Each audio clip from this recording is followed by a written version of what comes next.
So, I'm Michelle Girvan, Michelle, Michelle, Girvan, Girvan. Michelle is an associate professor in the Department of Physics at the University of Maryland, College Park. And while the work Michelle does at Maryland is fascinating, the story we're interested in today begins a few hundred miles away, after Michelle really enjoyed an undergraduate class on chaos. I chose Cornell for graduate school specifically to work with Steve Strogatz, who's a pioneer in this area. That sounds familiar. I had gone in thinking that Steve and I were going to do a project on coupled oscillators. That's what we had talked about when I interviewed. I really could swear that I've heard this before. And Steve gave me this paper that he had recently written, the Watts-Strogatz paper, from Nature, 1998. Almost instantly, I was hooked. It was like, I was pretty excited to do nonlinear dynamics and synchronization, but then the networks component just sort of opened up a whole new avenue and many new exciting research questions that I was looking forward to working on. Yeah, there it is. Full-on déjà vu.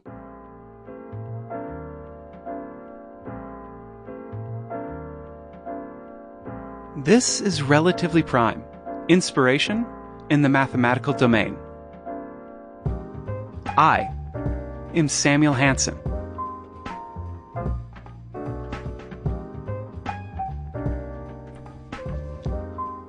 And welcome to the fourth and final episode of the Cycle of Mathematics mini-series, around 20 articles. If you haven't heard all the episodes in the Cycle of Mathematics series, now would be a great time to pause this episode and check all of those out, because this episode will make a lot more sense if you've heard at least the first one. But if you have already heard all of the episodes, you, like me, probably just experienced some strong déjà vu listening to Michelle's story. The parallels with Duncan Watts' story of the original small world network research are strong. Both of them started working with Steve Strogatz on coupled oscillators, only to be seduced away by network theory. I'm actually starting to feel a little bad for Steve at this point, losing so many promising dynamic students. But not too bad, because I personally find network theory much more interesting. As you have no doubt intuited by this point, this final step in the cycle of mathematics is inspiration. Or in other words, how one person's research sparks new research ideas in other people, whose research then sparks yet more ideas, and so on and so forth. This is what makes mathematics research a cycle. And there have been few modern papers which have inspired more work than the Watts-Strogatz Small World Network paper. Michelle helped me understand why this was so. What I really loved about it is that it was opening up a lot of opportunities where the questions were pretty simple, but they hadn't been explored before. This wasn't because people hadn't been thinking about networks. They were a topic of interest for many, such as, say, sociologists or computer scientists. But all these people who had been thinking of networks, they had been thinking of specific real-world examples like social or communication networks. Duncan and Steve were the first ones to really look at it in the general abstract sense. This meant that not only were there plenty of open questions to ask, it also meant that the questions were simple in the sense that you could explain them to a layperson, and yet not a lot of progress had been made in that area. So it really felt like it was a burgeoning field. So it was exciting to be at the start. It was so exciting, in fact, that Michelle was inspired to start looking into answering some of these questions. Something which Michelle recognizes was lucky, as it wouldn't be possible today. It was really great timing for that, because now if you come into the field of networks, those first questions that might pop into your head, well, there's been so much research done in that area. But there, it kind of laid out this open space where even as a grad student, you could think, oh, well, maybe I want to look at this variant. Maybe that would be interesting. And because this was so new, it was likely that a lot of other people hadn't already thought of those questions as well.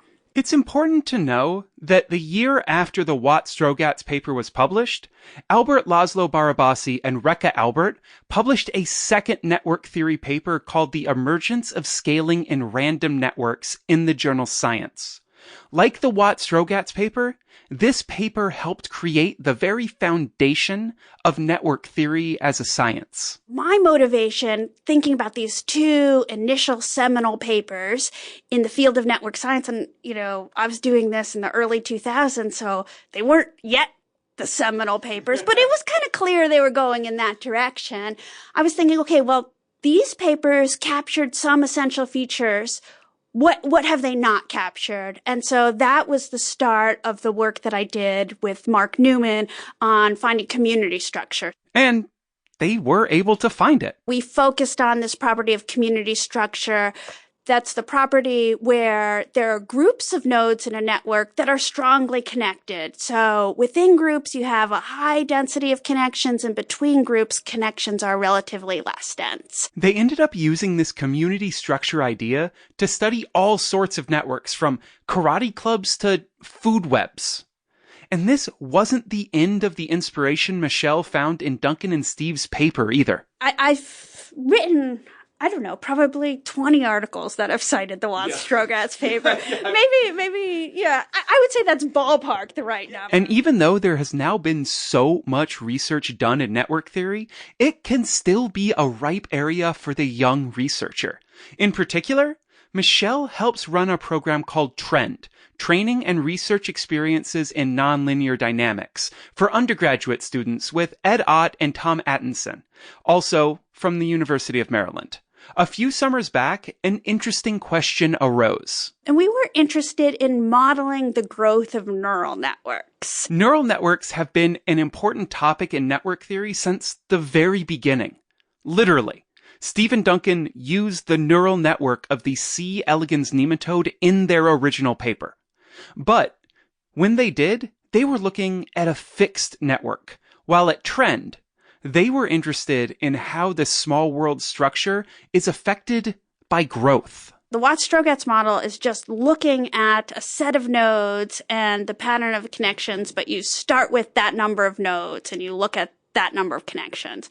And we want to think about, for nodes that have these small world properties that grow over time, where we start with just a few neurons and you add more and more neurons in the development of the whole neural network, how is that small world property achieved through this developmental process? So we modeled that, and really it was closely aligned with the features that we were trying to get from the Watt-Strogatz model, but we added this dynamic aspect to it.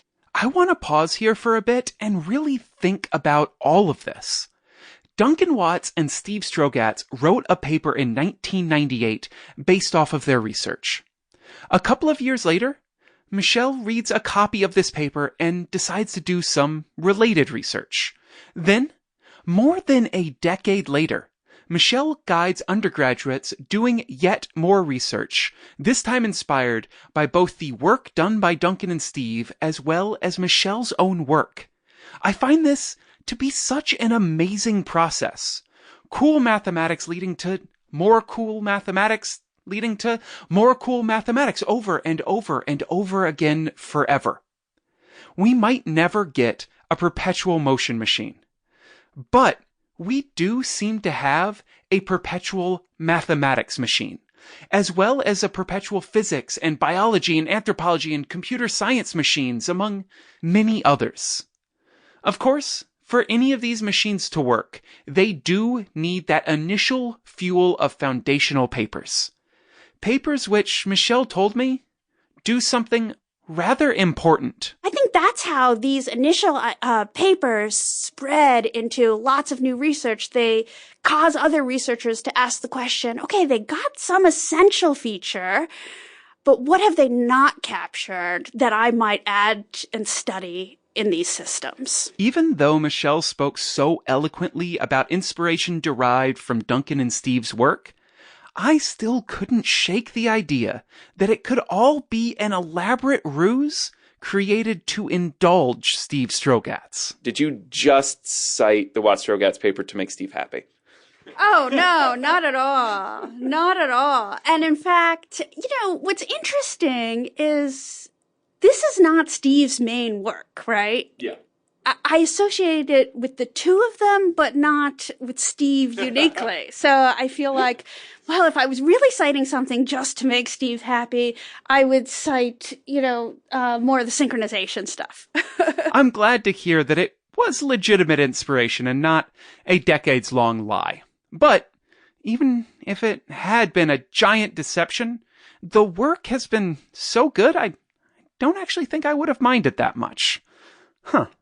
Well, anyway, as a final aside, when you are inevitably inspired to do research by a mathematical paper that you read, please be careful when you cite that original paper. My co-author, Mark Newman, wrote a review paper where he cited our paper, and there was an error in the citation. So then a lot of people who cited our paper were actually copying the reference from his paper. I think this is how it went.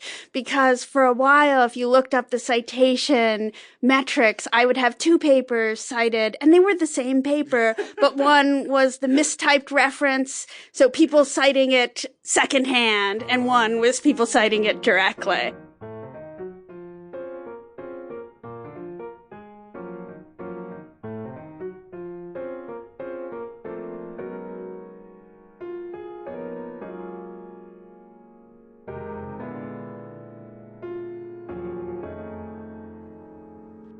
And that is all the time we have for around 20 papers.